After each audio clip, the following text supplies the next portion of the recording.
اعوذ باللہ من الشیطان الرجیم بسم اللہ الرحمن الرحیم الا تقاتلون قوما نکثوا ایمانهم وهموا بإخراج الرسول وهم بدؤوكم اول مرة اتخشونهم فالله احق ان تخشوه ان كنتم مؤمنين قاتلوهم يعذبهم الله بأيديكم ويخزهم وينصركم عليهم ويشفي صدور قوم مؤمنين وَيُذْهِبَ غَيْظَ قُلُوبِهِمْ وَيَتُوبُ اللَّهُ عَلَى مَنْ يَشَاءُ وَاللَّهُ عَلِيمٌ حَكِيمٌ۔ معزز سامعین کرام، سورۃ التوبہ سورہ نمبر 9 اور اسی سورت سے ابھی آپ کے سامنے آیت نمبر 13، آیت نمبر 14 اور آیت نمبر 15 یہ 3 آیات تلاوت کی گئی ہیں۔ اللہ تبارک و تعالیٰ فرماتے ہیں کہ اے مسلمانوں، اے مومنوں، تم ایسی قوم سے کیوں نہیں قتال کرتے ہو جنہوں نے اپنے وعدے کو توڑ دیا، اپنے عہد کو توڑ دیا، اور جن لوگوں نے رسول اکرم صلی اللہ علیہ وسلم کو مکہ سے نکالنے کی پوری کوشش کی، اور جن لوگوں نے پہلی مرتبہ لڑائی کا آغاز کیا۔ کیا تم لوگ ایسے لوگوں سے ڈرتے ہو؟ جبکہ اللہ تبارک و تعالیٰ اس بات کا زیادہ حقدار ہے کہ تم اس سے ڈرو اگر تم ایمان والے ہو۔ ان لوگوں سے قتال کرو، اللہ تبارک و تعالیٰ تمہارے ہاتھوں سے ان کو پٹوائے گا، ان کو ذلیل و رسوا کرے گا، تمہاری مدد کرے گا،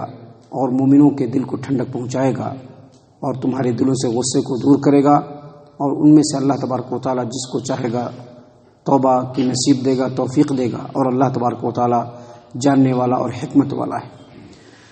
معزز سامعین کرام، جب اللہ تبارک و تعالیٰ نے سن 9 ہجری میں فتح مکہ کے بعد اللہ اور اس کے رسول صلی اللہ علیہ وسلم کی طرف سے مشرکین سے مکمل طور پر برات کا اظہار کیا، تو اس سے پہلے بھی مومنوں کو کئی بار قتال کی ترغیب دی، اور مسلمانوں نے کئی معرکے اور کئی جنگیں لڑی، اور اب اعلان برات کے بعد بھی اللہ تبارک و تعالیٰ پچھلے مشرکین کے مظالم کو یاد دلا کر کے ان کو قتال کی ترغیب دلا رہا ہے، اور اس کی کئی وجہ ہیں۔ مثال کے طور پر ایک وجہ یہ ہے کہ جب اللہ تبارک و تعالیٰ نے اس صورت کو نازل کیا اور جب مشرکین کا مکمل بائیکاٹ کیا گیا، ان سے برات کا اظہار کیا گیا، اور ان کو یہ بتلا دیا گیا کہ یا تو آپ اسلام کو قبول کیجئے یا پھر جزیرۃ العرب سے نکل جائیے،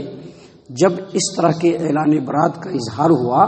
تو اس وقت جزیرۃ العرب میں مسلمانوں کی تعداد سے زیادہ تعداد مشرکین کی تھی، اور جب ان کی زیادہ تعداد تھی اور ایک طرف تو ان کے تمام معاہدات کو خارج کر دیا گیا، دوسری طرف ان کو یہ الٹیمیٹم دے دیا گیا کہ آپ یا تو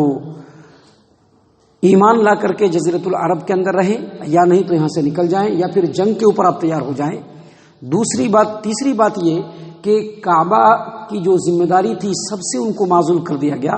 اور چوتھی بات یہ کہ ان کو یہ کہہ دیا گیا کہ آج کے بعد سے آپ مکہ کے اندر داخل نہیں ہو سکتے ہیں، حالانکہ مکہ ایسی جگہ جو تجارت کا سینٹر تھا اور مرکز تھا، اور آس پاس کے جتنے بھی مشرکین قبائل تھے ان تمام کے معیشت اور معاش کا جو انحصار تھا وہ مکہ کی تجارت کے اوپر تھا۔ اور پانچویں سب سے بڑی بات کہ جب اللہ تبارک و تعالیٰ نے اسلام کو قوت دیا تو جو کفار و مشرکین میں سے جو مسلمان ہو رہے تھے ان کے رشتہ دار زیادہ تر مشرکین، اب ان دونوں میں سے ہمیشہ کے لیے علیحدگی ہو رہی تھی، ایک دوسرے سے تعلقات قائم نہیں رہ پا رہے تھے، تو ممکن تھا کہ ایسی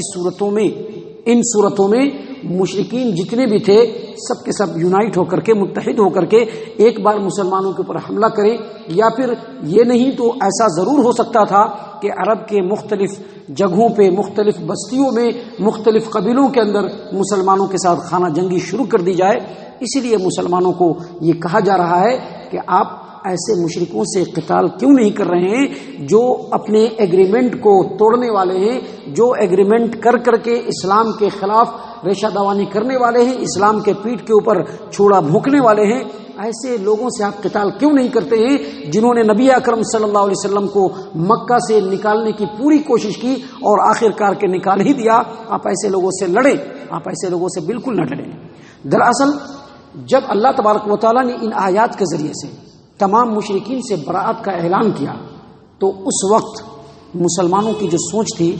وہ بہت مشکل میں تھی. ان کو پتہ نہیں چل رہا تھا کہ پتہ نہیں کیسے ناخوشگوار حالات سے ان کو دوچار ہونا پڑے.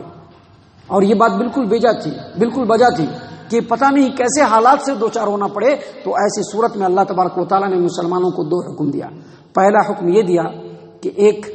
آپ قتال کی مکمل تیاری کریں اور اس کے لیے تیار رہیں، اور دوسرا حکم یہ دیا کہ آپ صرف اللہ تبارک و تعالیٰ سے ڈریں، اللہ تبارک و تعالیٰ کے علاوہ کسی سے بھی نہ ڈریں. اور جب مسلمانوں نے اس چیز کو اپنے دل اور ذہن کے اندر بٹھا لیا تو اس کے بعد اللہ تبارک و تعالیٰ نے قتال کے بجائے مشرکین کے دلوں میں رعب ڈال دیا، اور فوج در فوج، گروہ در گروہ، ڈیلیگیشنز کی شکل میں، وفود کی شکل میں کفار و مشرکین کا قبیلہ آتا گیا اور نبی اکرم صلی اللہ علیہ وسلم پر ایمان لاتا گیا. اور جتنے قبیلے آئے، جو بھی ایمان لائے، ان کے قبیلے کی ذمہ داری اللہ تبارک و تعالیٰ نے اللہ کے رسول صلی اللہ علیہ وسلم نے انہی کے سپرد کر دی. اور تاریخ کے اندر، سیرت کی کتابوں کے اندر آتا ہے کہ 70 ڈیلیگیشنز آئے، 70 وفود آئے جنہوں نے نبی اکرم صلی اللہ علیہ وسلم کے ہاتھ پر اسلام کو قبول کیا. اللہ تبارک و تعالیٰ نے قرآن کریم کے اندر اذا جاء نصر اللہ والفتح فرمایا کہ جب اللہ تبارک و تعالیٰ کی مدد آ جائے اور فتح آ جائے، وَرَأَيْتَ النَّاسَ يَدْخُلُونَ فِي دِينِ اللَّهِ أَفْوَاجًا، اور آپ دیکھیں کہ لوگ فوج در فوج، وفود کی شکل میں اسلام قبول کر رہے ہیں، تو اس وقت اللہ تبارک و تعالیٰ سے استغفار کیجیے. تو اللہ تبارک و تعالیٰ نے اسی بات کو یہاں پر بیان کیا کہ کیا تم ایسی قوم سے قتال نہیں کرو گے جو اپنے ایمان، اپنے قسموں کو توڑتی ہیں، اور جنہوں نے رسول اکرم صلی اللہ علیہ وسلم کو مکہ سے نکالنے کی پوری کوشش کی، اور جن لوگوں نے پہلی مرتبہ جنگ کا آغاز کیا. کیا آپ ان سے ڈرتے ہیں؟ بلکہ حقدار تو اللہ تبارک و تعالیٰ اس بات کا ہے کہ آپ اس سے زیادہ ڈریں اگر آپ ایمان والے ہیں. اس کے بعد اگلی 2 آیات کے اندر اللہ تبارک و تعالیٰ فرماتے ہیں قاتلوہم یعذبہم اللہ بایدیکم ویخزہم وینصرکم علیہم ویشفی صدور قوم مومنین. اے مسلمانوں، ان لوگوں سے قتال کیجیے. آپ ان سے قتال کریں گے تو اللہ تبارک و تعالیٰ تمہارے ہاتھوں سے ان کو پٹوائے گا اور ان کو ذلیل و رسوا کرے گا. اللہ تبارک و تعالیٰ تمہاری مدد کرے گا اور مومنین کے دلوں کو رنج و غم سے بالکل ٹھنڈک دے گا اور ان کے دلوں سے غصے کو دور کرے گا. اور اللہ تعالیٰ جن کو چاہے گا توبہ کی توفیق دے گا، اور اللہ تبارک و تعالیٰ جاننے والا اور حکمت والا ہے. یہ آیت نمبر 14 اور آیت نمبر 15 میں اللہ تبارک و تعالیٰ نے قتال کے تعلق سے 5 فوائد بیان کیے ہیں. قتال کے تعلق سے اللہ تبارک و تعالیٰ نے 5 فوائد بیان کیے جو اس وقت مسلمانوں کو ملے. جو صحابہ کرام تھے ان کو قتال کے تعلق سے 5 فائدے بیان کیے، اور ان میں سے پہلا فائدہ یہ بیان کیا کہ آپ کے جو دشمن ہیں اللہ تبارک و تعالیٰ ان لوگوں کو کسی زمینی یا آسمانی آفت سے نہیں ختم کرے گا، بلکہ اللہ تبارک و تعالیٰ ان کو آپ کے ہاتھوں سے ختم کرے گا، آپ کے ہاتھوں سے پٹوائے گا اللہ تبارک و تعالیٰ. اور دوسرا فائدہ اللہ تبارک و تعالیٰ نے یہ بتلایا کہ اللہ تبارک و تعالیٰ ان کو ذلیل و رسوا کرے گا. اب مکہ کے اوپر بھی اور پورے عرب کے اوپر بھی مشرکین کی اجارہ داری تھی، لیکن جب اللہ تبارک و تعالیٰ نے اسلام کو سربلندی دی تو اسلام نے کھلم کھلا یہ بات کہا کہ یا تو مشرکین مکہ کے اندر رہیں یا تو مشرکین عرب کے اندر رہیں تو اسلام کو قبول کرنا پڑے گا، اور اگر اسلام قبول نہیں کریں گے تو آپ کو مکہ سے بھی اور جزیرۃ العرب سے بھی نکلنا پڑے گا، یا پھر جنگ کے لیے تیار ہو جائیں. ان تینوں صورتوں میں ان کے دل کے اندر اور ان کے جسم کے اندر اور ان کے یونٹی کے اندر یہ طاقت نہیں تھی کہ اسلام کے خلاف وہ اپنے سر کو اٹھا سکے. لہٰذا یہ ذلت اللہ تبارک و تعالیٰ نے ان کے اوپر طاری کی. اور لطف کی بات یہ ہے کہ مشرکین کو یہ ذلت سہنی پڑی. جو لوگ اسلام قبول کیے وہ جزیرۃ العرب میں رہے، اور جو لوگ اسلام قبول نہیں کیے ان کو جزیرۃ العرب سے نکلنا پڑا ذلیل و رسوا ہو کر کے. اللہ تبارک و تعالیٰ نے اسی بات کو یہاں پر بیان کیا کہ وَيُخْزِهِمْ، اللہ تبارک و تعالیٰ ان کو رسوا کرے گا. اور مزید فرمایا وَيَنْصُرْكُمْ عَلَيْهِمْ، اور اللہ تبارک و تعالیٰ کی مدد ہمیشہ تمہارے شامل حال رہے گی. اور یہی ہوا غزوہ بدر سے لے کر کے جب تک مسلمان اللہ اور اس کے رسول صلی اللہ علیہ وسلم کے احکامات سے چمٹے رہے، جب تک مسلمان اللہ تبارک و تعالیٰ کے اوپر توکل اور بھروسہ کرتے رہے، اللہ تبارک و تعالیٰ کی مدد ان کے شامل حال رہی، جو غزوہ بدر سے شروع ہوئی اور ایک عرصے تک چلتی رہی. آج بھی مسلمان اگر اپنا تعلق اللہ تبارک و تعالیٰ سے مضبوط کر لے، آج بھی مسلمان اپنی زندگی کے تمام فیکلٹیز میں، تمام ڈپارٹمنٹ میں اگر اللہ اور اس کے رسول کے حکموں کو پریفر کرتے رہیں، ترجیح دیتے رہیں، تو آج بھی اللہ تبارک و تعالیٰ کی مدد مسلمانوں کی ہی شامل حال رہیں گی. شرط بس یہی ہے کہ اپنے آپ کو اللہ تبارک و تعالیٰ سے اور ان کے احکامات سے جوڑ لینا ہے. اللہ فرماتے ہیں کہ اللہ کی مدد ہمیشہ تمہارے شامل حال رہے گی اور تمہارے دشمنوں کے خلاف رہے گی۔ اور مزید اللہ تبارک و تعالیٰ نے فرمایا وَيَشْفِ صُدُورَ قَوْمٍ مُؤْمِنِينَ، اللہ تبارک و تعالیٰ رنجش سے، تکلیف سے، غم و غصہ سے مسلمانوں کے دلوں کو ٹھنڈا کر دے گا۔ مکہ کے اندر اور مکہ سے نکلنے کے بعد بھی مسلمان جب کمزور تھے تو بہت ستایا گیا، بہت ظلم و ستم کیے گئے، بہت تکلیفیں دی گئی، اور ایسے حالات میں بھی جو